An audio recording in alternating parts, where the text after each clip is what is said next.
Olá, meus alunos, aqueles que seguem o nosso canal, sejam todos muito bem-vindos. Vamos aqui hoje começar mais uma aula para o nosso canal, que nós possamos oferecer um material para que vocês estudem, né, para vossas vidas também, e pensando, focando um pouco também na prova do Enem que está se aproximando. Bom, hoje a gente vai falar um pouco sobre a história da África. Não será apenas um vídeo, tem muito conteúdo, muito assunto para que nós possamos discutir aqui. E aí a gente vai começar hoje a trabalhar um pouco a história da África. É claro que vocês devem ter noção, né, que em 2008 foi sancionada, quer dizer, foi aprovada uma lei, que é a lei número 11.645 de 2008, quando o então presidente Lula sancionou, quer dizer, aprovou a obrigatoriedade do ensino de história africana, de cultura indígena, nas escolas públicas e nas escolas privadas do Brasil. Então, é um conteúdo obrigatório em nossas escolas, até também para poder recuperar a cultura, essa imagem, o entendimento, a nossa ancestralidade. Bom, compartilho com vocês essa tela que mostra um mapa político da África atual. É claro que esse mapa é bom que nós tenhamos em mente, é um mapa construído depois da exploração imperialista, protagonizada, sobretudo, pelos europeus e também pelos norte-americanos, por que não, ao longo do século XIX. Então, a África foi compartilhada, foi dividida, não segundo os interesses da política, da cultura e do costume local, mas sim pela imposição dos povos que exploraram a África no século XIX. Então, esses mapas aqui, nós vemos essas linhas mais ou menos retas, né? É resultado do interesse das potências exploradoras que ocuparam a África ao longo do século XIX e ao longo do século XX. A gente vai ver, então, aqui um mapa político da África. A gente vai trabalhar, sobretudo, hoje, a exploração do continente africano ao longo dos séculos XV, XVI e XVII. Em outras aulas, nós seguiremos um pouco mais adiante, tentando também mostrar um pouco da cultura, da identidade desses vários povos africanos. Eu vou apresentar alguns dados que são importantes para que nós possamos começar nossa aula de hoje, né? A África, ela tem uma população que é superior a 1,2 bilhão de habitantes. É o segundo continente mais populoso do planeta. Claro que só perde para a Ásia. Em termos de características, podemos dizer o seguinte: há uma pluralidade étnica e cultural. Muitas vezes, né, nós, não entendendo a África, colocamos todos os africanos em um só balaio de gato, digamos assim, o que é um grande equívoco, tá? Há diversas línguas, culturas, etnias, tá? Muitos povos, é um continente extremamente plural, que não é fácil o seu entendimento para nós, tá? Então, a tendência é que o não africano faça um estereótipo e rotule o que é a África. Isso foi, inclusive, tema de questões da prova do Enem, e nós veremos isso aqui no final da aula de hoje. Ela tem histórias milenares, tá? A história da África é milenar. Vários impérios se desenvolveram na África do Sul, no Egito, né? A civilização egípcia, Egito é nordeste da África, tá? E o Egito já é uma civilização já por volta do final do quarto milênio antes de Cristo. E muitos de nós não temos esse entendimento de Egito enquanto África, o que é um grandíssimo equívoco. É claro que também a África é marcada por baixos índices de desenvolvimento.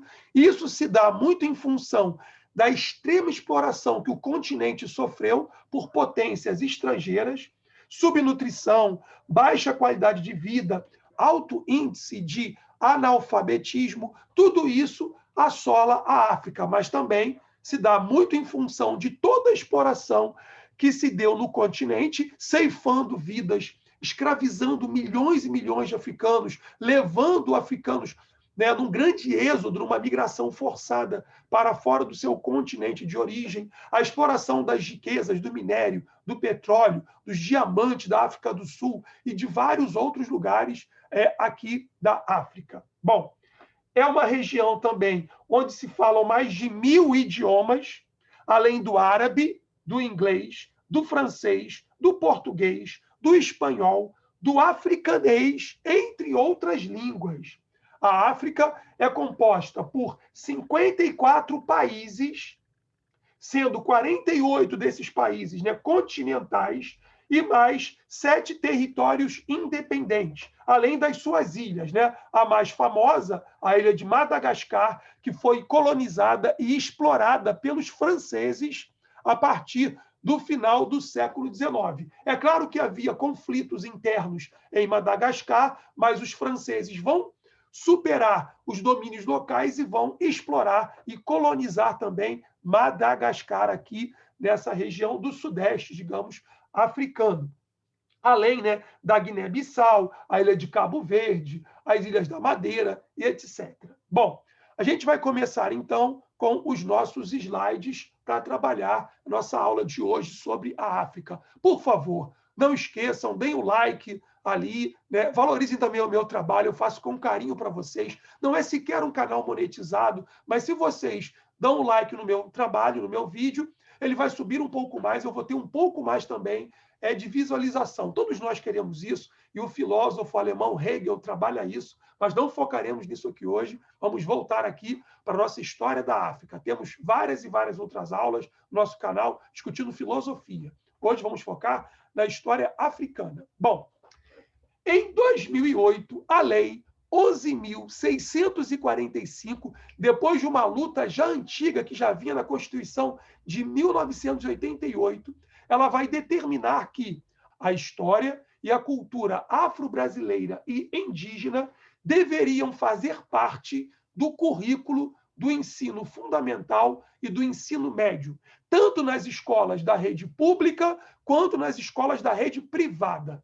É claro que, na época, houve questionamentos, é legal, sobretudo da elite brasileira. Darcy Ribeiro fala que, nossa, grande sociólogo brasileiro, fala que a nossa elite ela não é conservadora, ela tende a ser reacionária. Então, houve uma grita para que as escolas não discutissem as questões de afro, né, brasilidade, nos seus segmentos do ensino fundamental e no ensino médio, e tampouco a história indígena. Há uma negação em relação a isso. E aí eu coloquei aqui algumas representações que mostram, né, um pouco da diversidade cultural da África e como isso também vai ter efeito profundo na história e na cultura brasileira. Eu coloquei aqui a feijoada, que todos nós sabemos, ou pelo menos deveríamos saber, né, que os escravos negros africanos de várias origens, né, bantos, sudaneses, ou como quer que fossem, né, chegavam no Brasil escravizados,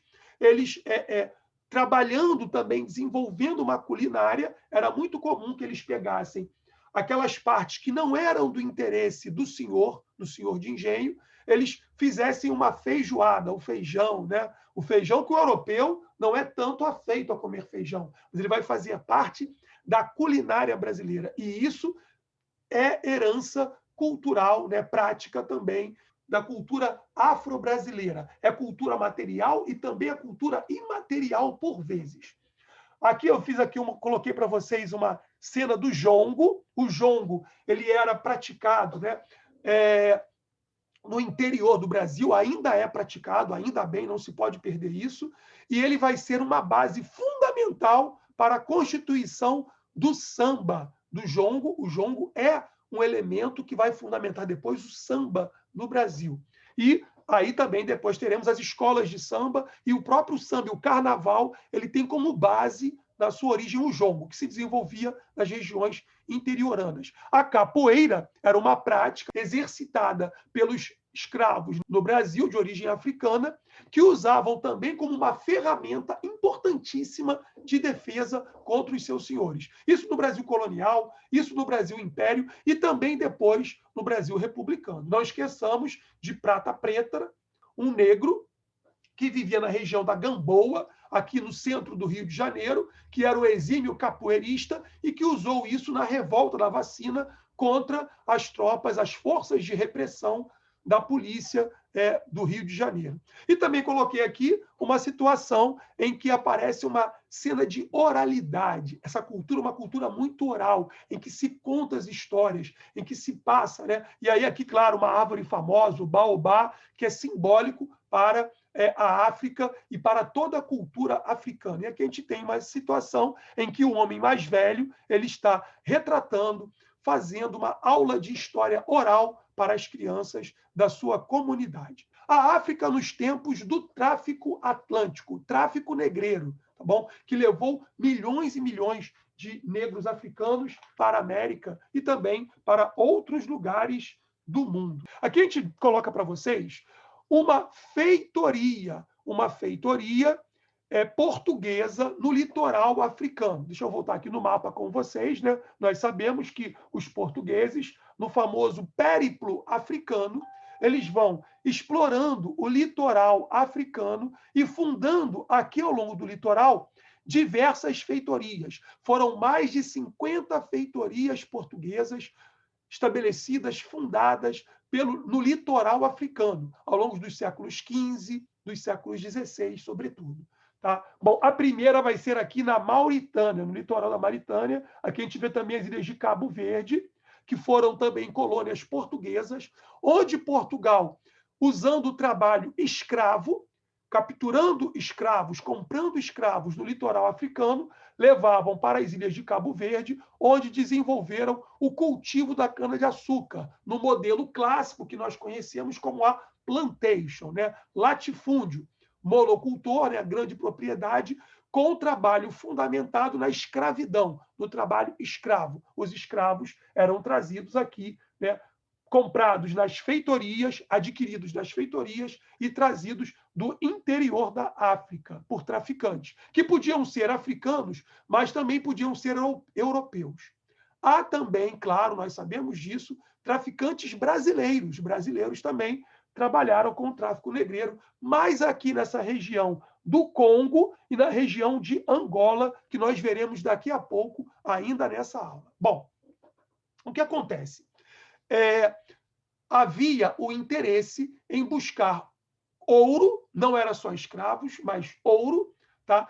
Também tecidos, outros elementos, além, claro, também dos escravos, era o principal produto, né? Vejam aqui que eu falo do escravo como produto, porque o escravo, para o europeu, ele não é um ser humano, ele é uma coisa. Nós veremos que havia escravidão também na África, entre os africanos, antes da ocupação e da colonização também dos europeus. Só que a escravidão dos africanos, ela tinha uma outra característica que não era igual, era bem diferente daquilo que a gente viu na Europa e do que a gente também vai ver no Brasil colonial, na América melhor colonial. Bom, então os europeus estabeleciam, a partir, princípio, né, dos portugueses, o sistema de feitorias, que foi um dos mecanismos de sucesso no desenvolvimento do comércio de escravos para a América. A feitoria, isso cai muito em concurso, é bom que nós saibamos definir a feitoria. A feitoria era um entreposto comercial, era um forte, basicamente. A gente vê aqui o exemplo do castelo de São Jorge da Mina, localizado em Gana. Eu faço hoje nossa aula com uma blusa aqui, inclusive, de Gana, tá bom? Que foi chamado anteriormente de Costa do Ouro. Quando Gana fica independente, passa a se chamar, né, Gana, mas antes era a Costa do Ouro, porque nessa região também havia ouro, que interessava, obviamente, aos europeus. Então, a feitoria, basicamente, é um entreposto comercial. Quando se funda a feitoria, o objetivo não é colonizar de forma efetiva a região, mas sim estabelecer um forte onde os navios europeus, no caso aqui, os navios portugueses, as caravelas ou as naus, no caso português, muito mais as caravelas. Para quem não sabe, a caravela é uma invenção dos portugueses. É um navio relativamente grande e seguro para navegar em alto mar, relativamente grande, mas bem menor do que as naus. E ele era também pequeno o suficiente para poder navegar pela foz dos rios africanos. Então, a caravela, ela permitia uma incursão pelo interior da África, pelos rios africanos, porque ela era pequena o bastante para navegar aqui a partir da foz dos rios para o interior dos rios africanos. Então, os portugueses usavam muito as caravelas. Essas caravelas serão reabastecidas com água, com alimentos, com o que é objeto do seu trabalho, da sua mercadoria, escravos africanos, para serem levados para Portugal também. É bom que saibamos que, quando do início da ocupação, né, da África, parte da população portuguesa era de escravos africanos, tá? Capturados na África e levados para Portugal. E também, claro, para trabalhar nas ilhas portuguesas, como eu mostrei aqui para vocês, a Ilha da Madeira, a Ilha de Cabo Verde e outros conjuntos, outros arquipélagos de ilha. Então, a feitoria, ela explorava ali aquela região. No entorno da feitoria vai crescer uma pequena comunidade também, por vezes, dos próprios africanos ligados ao comércio de escravos. Infelizmente, alguns africanos eram cooptados para poderem se organizar, irem para o interior, escravizar outros negros, tá? E vendê-los depois para os portugueses. Nesse caminho, esses escravos, né, esses negros que eram escravizados, eram vendidos para vários senhores até chegar ao litoral. Chegando na feitoria, ficavam ali durante um bom tempo, esperando a chegada das caravelas, que vão comprar aqueles negros, trocando, né? Podia ser por produtos vindos da Europa ou produtos do Brasil, né, da América, como, por exemplo, a cana-de-açúcar ou fumo, no caso do Brasil. Eles eram trocados, embarcados dos navios, eram os navios tumbeiros, e trazidos depois para a América, também para a Índia, tá? O Oceano Índico também você vai ter um tráfico negreiro, não era só exclusivamente para a América. Então, a África teve contato direto com a América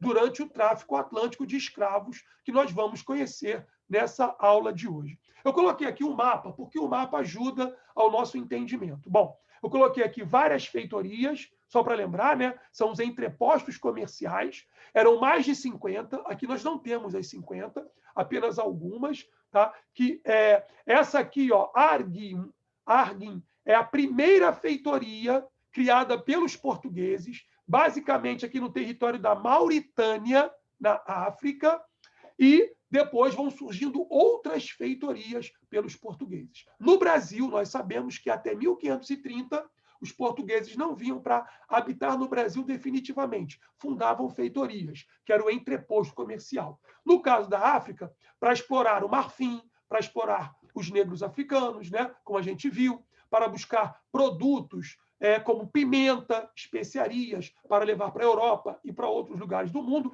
E no caso do Brasil, não podemos não saber isso, né? Era para explorar o pau-brasil. Até 1530, no Brasil, no litoral brasileiro, se fundavam feitorias portuguesas e francesas para explorar o pau-brasil. Depois teremos as capitanias, os locais, né, de onde vinham os escravos. Reparem que já vai para o interior do continente africano. Então, havia caravanas, tá? Os europeus vendiam armas, vendiam pólvoras também nas suas feitorias para os africanos, para que, com pólvora e com armas, eles pudessem ir ao interior, escravizar africanos, trazê-los para o litoral e depois vendê-los na condição de escravos. É bom que nós saibamos também que o escravo de preferência que se queria para o trabalho da lavoura era o homem negro, né? Adulto, o escravo negro adulto, que valia o dobro do preço das mulheres, ou o triplo do preço de crianças e idosos. Então, os escravos, eles eram trazidos para a América, mais de 12,5% deles morriam nessas viagens, né, transatlânticas, cruzando o Oceano Atlântico. Os muçulmanos também trabalhavam com a escravidão de negros africanos. Porém, a cultura, né, islâmica, o Corão, não permite a escravização de um muçulmano por um outro muçulmano. Então, aqui na região do norte da África, que foi uma região que foi islamizada, é importante que saibamos disso, não se permitia a escravização de outros muçulmanos. O que não quer dizer que isso não ocorresse. Também ocorria. Mas eles davam preferência pela escravização de negros, né, africanos da região aqui ao sul do deserto do Saara, ou seja, da região subsaariana. E no caso dos muçulmanos, eles preferiam escravas mulheres, que uma vez escravas também viravam concubinas dos seus senhores, tá? Eles também viravam esposas dos seus senhores. Os escravos homens podiam servir, entre outras coisas, como eunucos. Porém, no caso dos muçulmanos, a preferência era a escravização de mulheres. No caso dos europeus, tá, que vão trazer para a América, a preferência é para homens adultos. O historiador Antonio, aqui no Brasil, vai dizer isso, né? Do escravo se queria o quê? O seu trabalho, o seu suor. E aí, para o trabalho físico braçal, a preferência é, nós sabemos, o trabalho do homem. Bom, a partir do século XV, a história da costa atlântica africana, que vai, né, do Senegal até Angola, pensando aqui, sobretudo, os portugueses, né, eles vão buscar essa relação e essa formação, tentando escravizar e explorar o litoral africano, com feitorias e outras coisas mais. No interior, eles também faziam fortalezas, tá? Então, no litoral, feitorias, e mais para o interior, fortalezas, para poder capturar os negros, deixá-los ali por algum tempo e depois começar uma viagem. Os negros vinham acorrentados do interior da África até o litoral. Os povos da África Ocidental, em particular o Sudão Ocidental e principalmente o Sudão Central, tinham contato há séculos com os habitantes do Maghreb, do norte da África, que eu vou mostrar aqui para vocês, aqui a região do Maghreb, né? Marrocos, tá? Argélia e Tunísia. Para quem não lembra, tá? Santo Agostinho, um dos maiores filósofos da Igreja Católica, se não o maior, né, da filosofia, ele era argelino, ou seja, ele era africano. E muitos de nós esquecemos isso, não podemos, tá? Bem, o que acontece? Esse mapa aqui nos ajuda a ter uma ideia melhor do continente africano. A África setentrional ao norte, com esses países aqui mais islamizados, né? Como a gente vê aqui, o Marrocos, a Argélia, a Tunísia, o Egito, o Sudão, né? E etc. A África ocidental, que vai ser o principal ponto da exploração dos portugueses nesse litoral durante séculos, século XV, século XVI. Aqui a África Central, onde a gente vai ter a região do Congo, onde a gente vai ter aqui Angola, a região meridional, mais ao sul, que a gente vai ter a Namíbia e vai ter a África do Sul, entre outros, e também a África Oriental, onde teremos Moçambique, que foi outra importante colônia portuguesa. Já no século XIX, grande parte dos negros africanos que eram escravizados e trazidos para o Brasil em porões de navios, em viagens que duravam mais de um mês e levaram a milhões de mortos nas viagens, eles virão agora aqui de Moçambique, tá bom? A princípio, eles vêm mais da região do Congo e da região de Angola para o Brasil, e depois virão mais da região de Moçambique, só para a gente poder se localizar no tempo e no espaço. Através do Atlântico, se iniciou a formação de uma economia mundial, que, obviamente, também inclui a América. Cerca de 9,3 milhões de africanos foram trazidos como escravos para a América. Isso lá por volta do século XVII, século XVIII. Seguindo, essa região do Maghreb era muito importante também para a exploração. O primeiro estabelecimento dos portugueses vai ser na região de Ceuta, aqui no Maghreb, e a gente vai seguir aqui explicando a questão do início. Vamos trabalhar, então, o início dessa exploração. As primeiras caravelas portuguesas, que é uma invenção dos portugueses, as caravelas, chegaram à costa ocidental da África por volta dos anos 1430, abrindo uma rota comercial paralela às rotas terrestres do Saara. A gente sabe também que o Saara era uma região explorada pelos berberes, né? Os berberes eram povos nômades do deserto do Saara que faziam o trabalho e o comércio.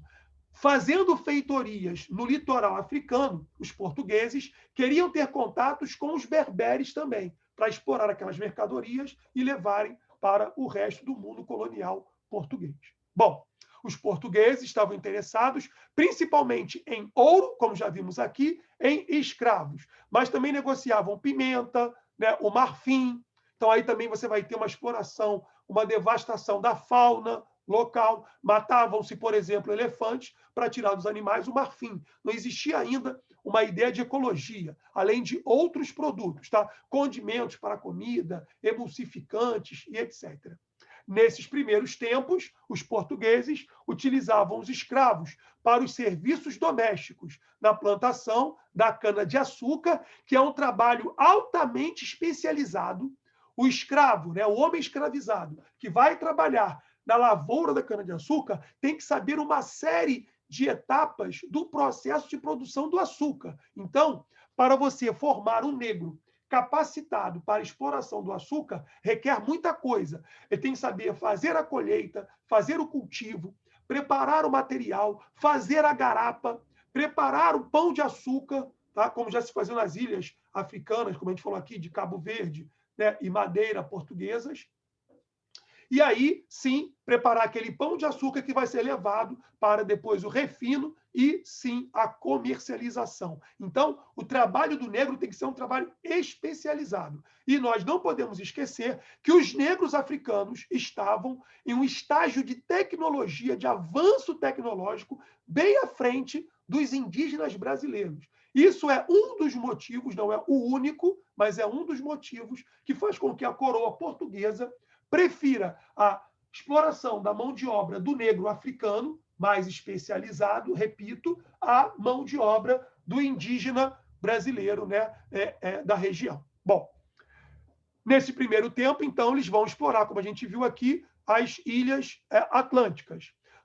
Não era muito diferente do que faziam os muçulmanos, como a gente viu aqui no Maghreb, que também exploravam o trabalho dos negros africanos. A gente já viu aqui a especificação do caso dos muçulmanos, que preferiam mulheres escravas para serem as suas concubinas. Bom, além dos portugueses, é bom lembrar que, no primeiro momento, os portugueses eles vão ter um monopólio da exploração dos negros africanos. Inclusive, eles vão, por meio de contrato, também fornecer negros africanos para as colônias espanholas, por contrato. Mas depois, outros povos vão se apropriando, inclusive, de algumas feitorias portuguesas. Quem vai fazer isso, por exemplo, são os holandeses, que no século XVII vão lutar pela sua independência frente, né, à sua metrópole, digamos assim, a Espanha, e vão começar a assaltar, a tomar feitorias dos portugueses no litoral africano. Então, além dos portugueses, vários outros povos fundaram feitorias e exploraram também a África. Podemos citar aqui os ingleses, os dinamarqueses, os holandeses, os franceses, os suecos também, que não estão aqui listados, e os espanhóis, além de outros. Tá? O comércio transsaariano se manteve, os grandes reinos do interior eram ligados a eles, né? O grande reino de Daomé, veremos aqui em outra aula, o grande reino de Daomé, que também associando-se a os europeus, vai fazer a exploração e também a escravização de negros africanos. Foi uma disputa entre o camelo e a caravela. O modelo anterior, né, que usavam os camelos, e agora o modelo da caravela, que a gente já viu aqui, invenção dos portugueses. Então, quanto mais litorâneos fossem os reinos africanos, mais poderosos eles poderiam ser no modelo de associação e exploração dos africanos, né, do interior. Os chefes passaram a ser, antes de tudo, guerreiros e militares. E foi através das rivalidades africanas, daqueles vários povos africanos, quando nós falamos, por exemplo, de povo banto, não é um povo uníssono, tá? São vários povos bantos. São vários povos bantos. A identidade deles é que eles entendem que tem o ancestral banto comum. Tá? Não é simplesmente alguém que viveu antes, mas um ancestral que é uma referência, que é um ponto de coesão para aquela população. Tá? E os bantos, eles viviam, sobretudo, em grupos de aldeias, em pequenos grupos. E por ser pequenos grupos, não ser um reino mais forte, poderoso, organizado, sistematizado, isso facilitava a incursão dos europeus, dos portugueses, por exemplo, para a escravização dos bantos na região do Congo e na região que a gente vai ver aqui também de Angola. Bom, seguindo. Então, através dessas feitorias, é que os portugueses vão empreender esse poderoso sistema de escravização dos africanos.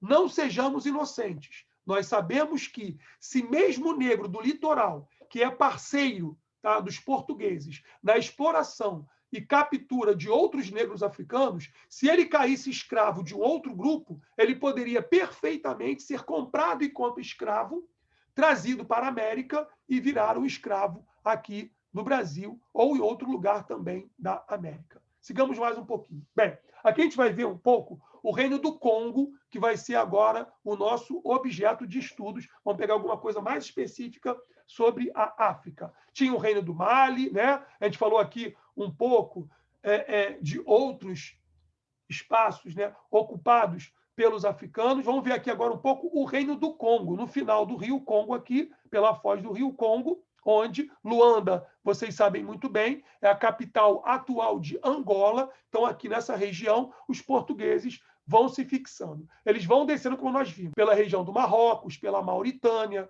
pela região de Gana, pegando essa região aqui do Golfo, que vão chegar, então, aqui à região do Congo, onde vão explorar aqui também a escravização dos negros. Chegaram tentando encontrar ouro, mas ouro não foi encontrado nessa região. Encontraram chumbo, mas chumbo não era do interesse dos europeus naquele momento. Então vamos começar a trabalhar um pouco a região do Congo.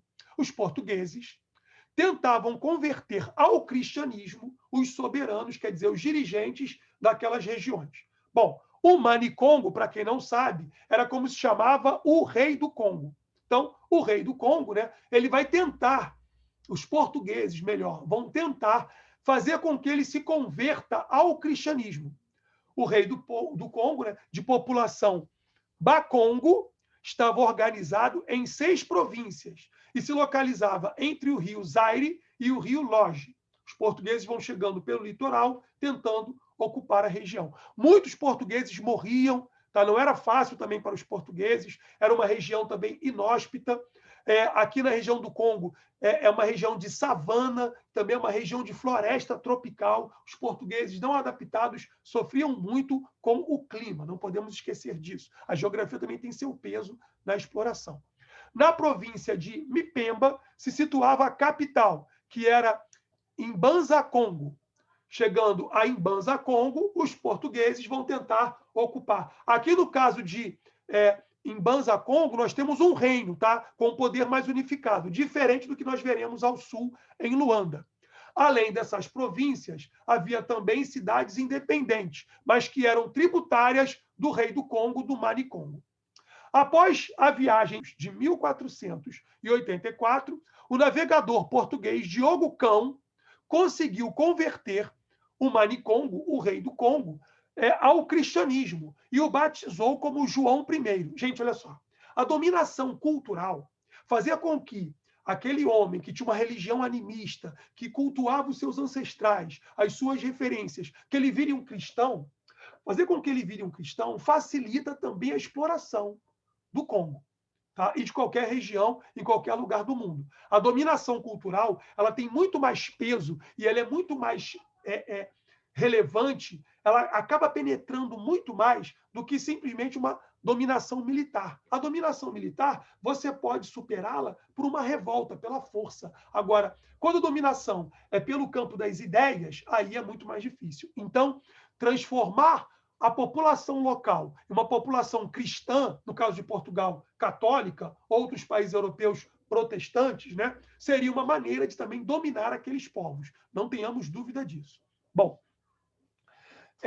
porém, as elites locais acabaram se afastando do cristianismo.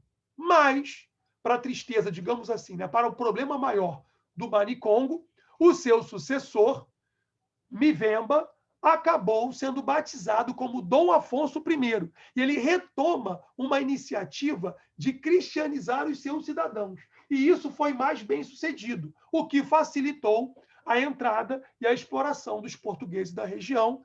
E também, claro, obviamente, por consequência disso, vai facilitar o estabelecimento de fortes feitorias na região do Congo e também depois na região de Angola, um pouco mais ao sul, e o acesso a escravos negros africanos. Embora misturando o culto ancestral aos seus ancestrais, a cultura e a religião também banto, ela é animista, ela ama a natureza, ela entende que Deus está em todas as coisas, há Deus em tudo, na água, nas pedras, na floresta.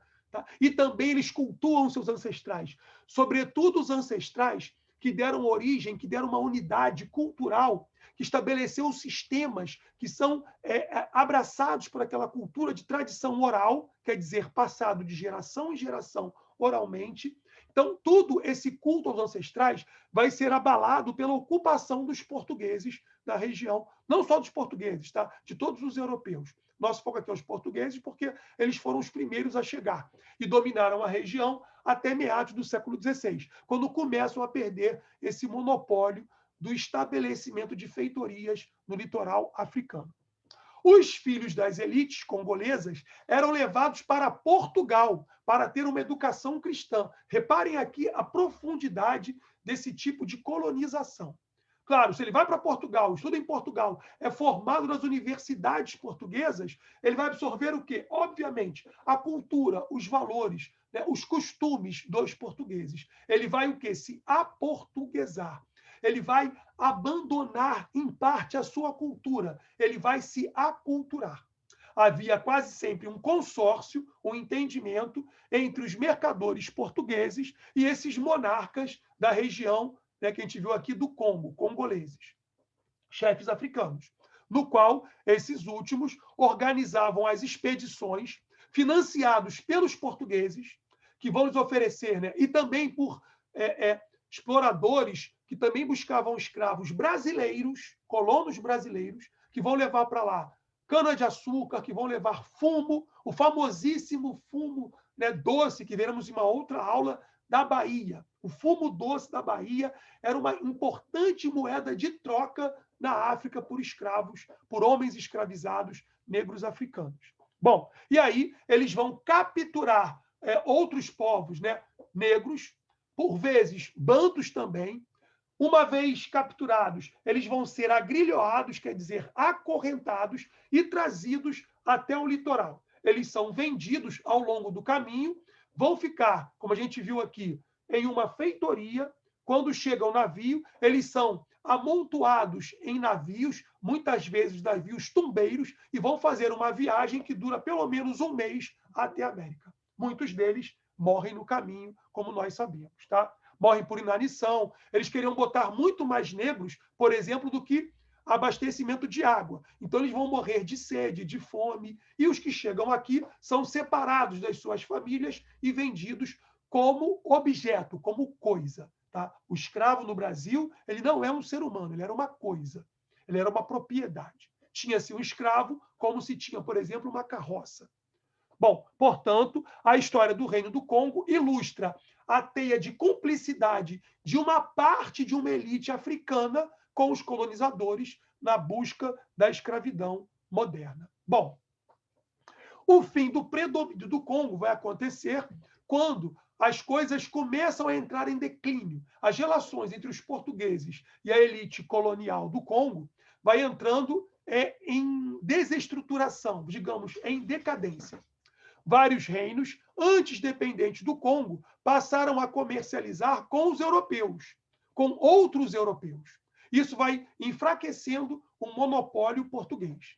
Na década de 1640, deu-se uma aproximação entre o Reino do Congo e os holandeses, que tinham conquistado Luanda, tomaram Luanda de Portugal em 1641. Nós sabemos, historicamente, que os portugueses e os colonos brasileiros colocam os holandeses para fora do Brasil definitivamente, né, em 1654. Mas antes disso, os holandeses já haviam tomado Luanda dos portugueses. Luanda, repetindo, né, é a capital atual de Angola. A situação se agravou com disputas que resultaram no frontal embate entre portugueses e congoleses. Em 1665, na Batalha de Ambuila, a vitória dos portugueses causou enorme impacto no Congo. a cabeça do rei do Congo, o rei congolês, foi levada para Lisboa como troféu. Isso era muito comum, tá? Pega o líder do movimento, da revolta, executam e coloca a sua imagem em público para poder intimidar os outros. Não façam como ele fez. Como se fez no Brasil, no caso de Tiradentes, quando da Inconfidência Mineira, por exemplo, apenas a título de comparação. O Congo entrou numa sangrenta guerra civil que vai durar até o século XVIII.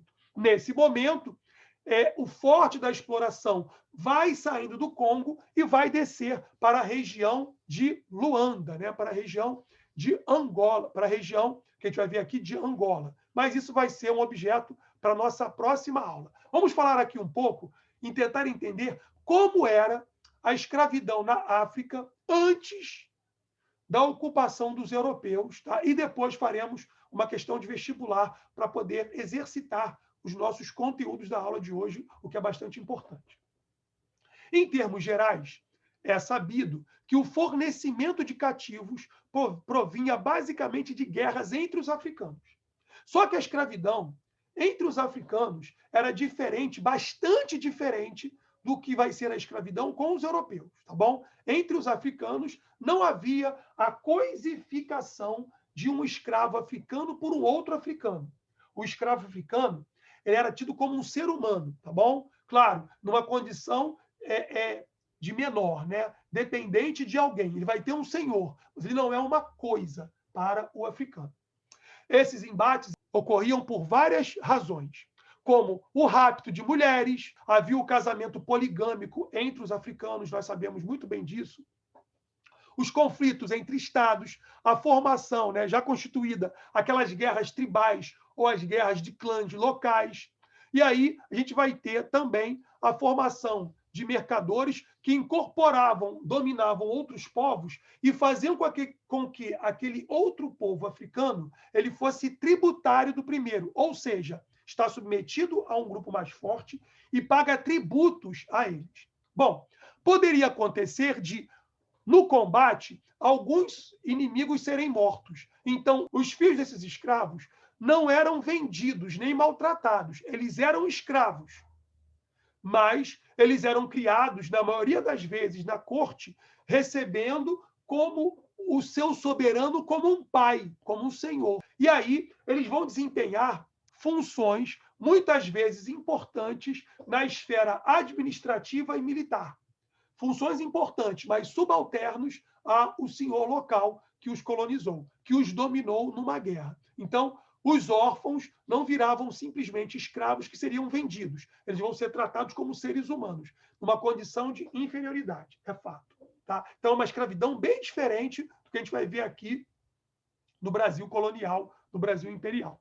O segundo mecanismo que levava um negro africano à escravidão podia ser a fome ou a desestruturação de uma sociedade.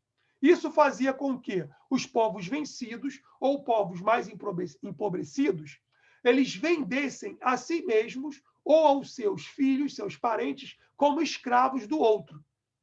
Nessa condição, eles também poderia haver o escravo por uma condição judicial. Existia lei, uma lei consuetudinária, passada oralmente de uma geração para outra, mas existia lei, claro, entre os africanos, para a gente não fazer aqui os estereótipos da África. Podia ser o resultado de uma punição judicial por um crime cometido, por um assassinato, por um grande roubo e etc., para o pagamento de um débito.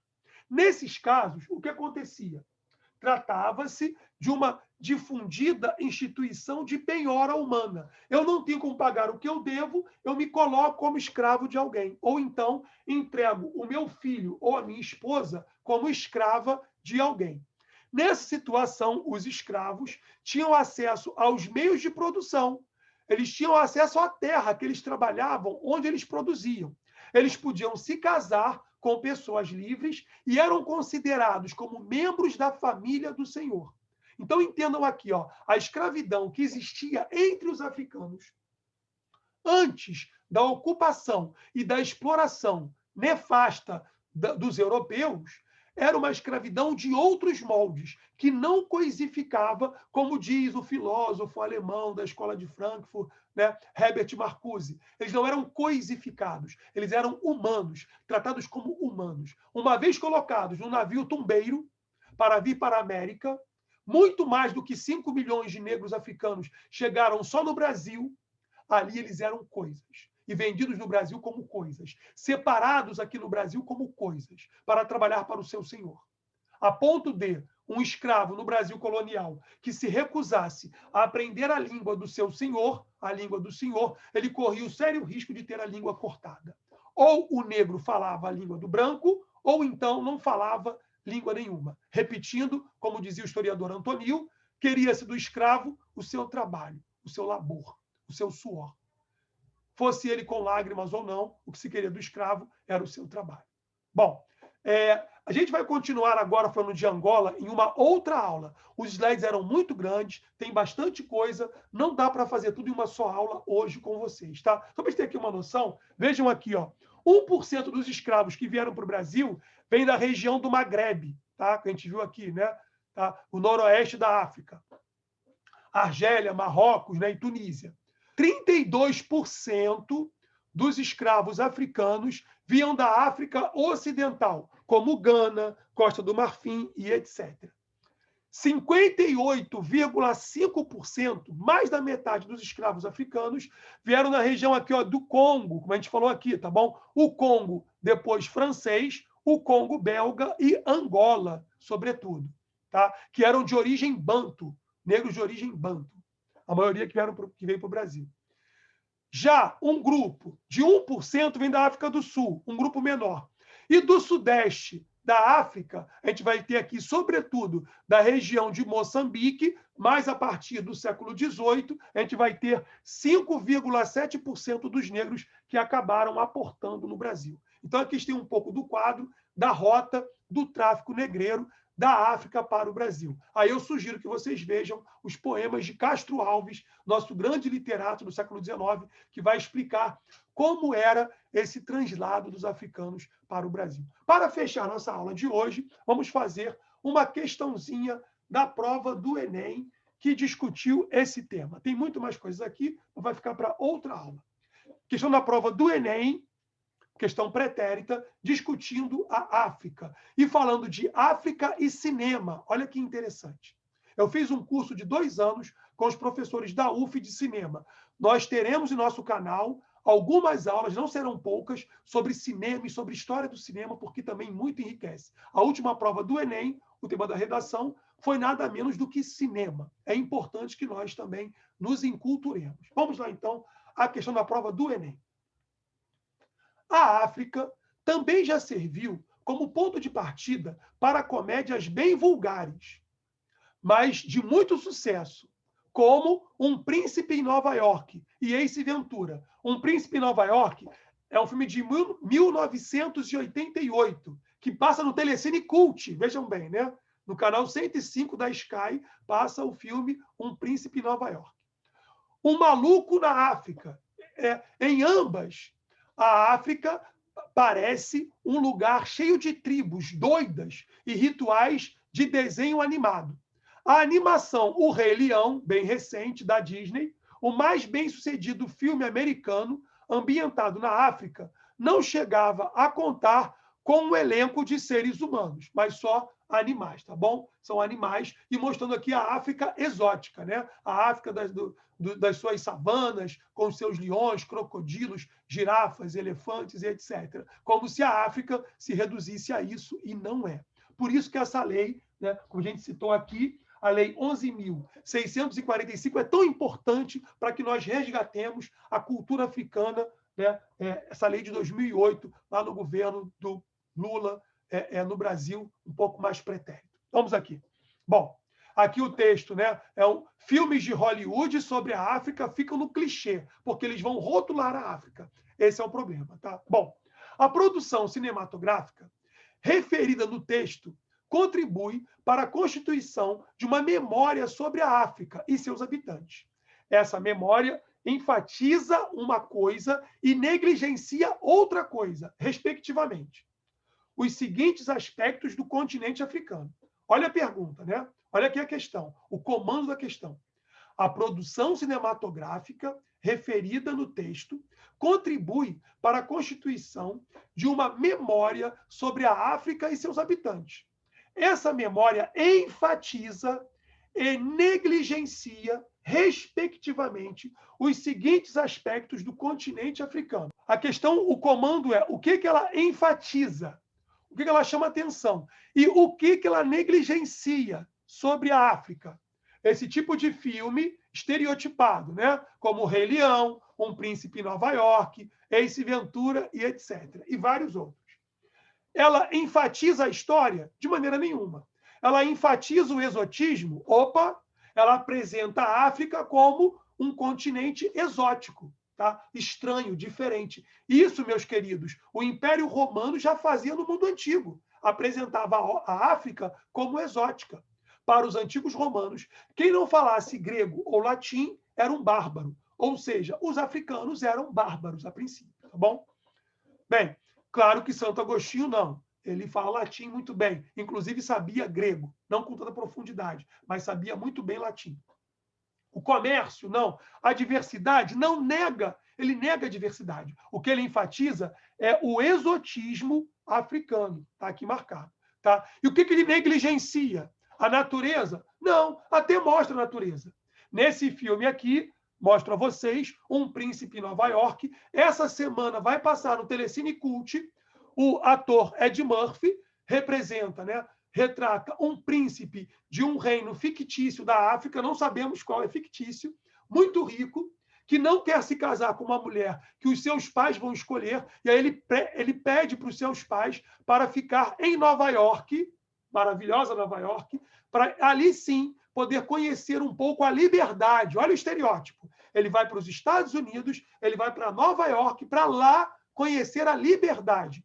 Olha a invasão recente do Capitólio nos Estados Unidos. Essa liberdade também se questiona. Tá? Se questiona. Tá? Os próprios Estados Unidos, que tanto interferem em outros países pelo mundo, a gente pode questionar o conceito de liberdade. O que é liberdade? Né? Dá para a gente questionar isso aí, por que não? Mas, bem, ele vai para os Estados Unidos, onde ele quer conhecer a liberdade. E lá, ele vai conhecer uma americana, de que ele vai gostar, e vai se encantar e vai querer casar com ela. Não vou falar o final do filme, mas o interessante é que no início do filme, o que nós vemos? Eu não consegui essa imagem. Está a família do Kim, a família do Ed Murphy, e aparecem girafas, elefantes, zebras, né, no palácio. A ideia é o quê?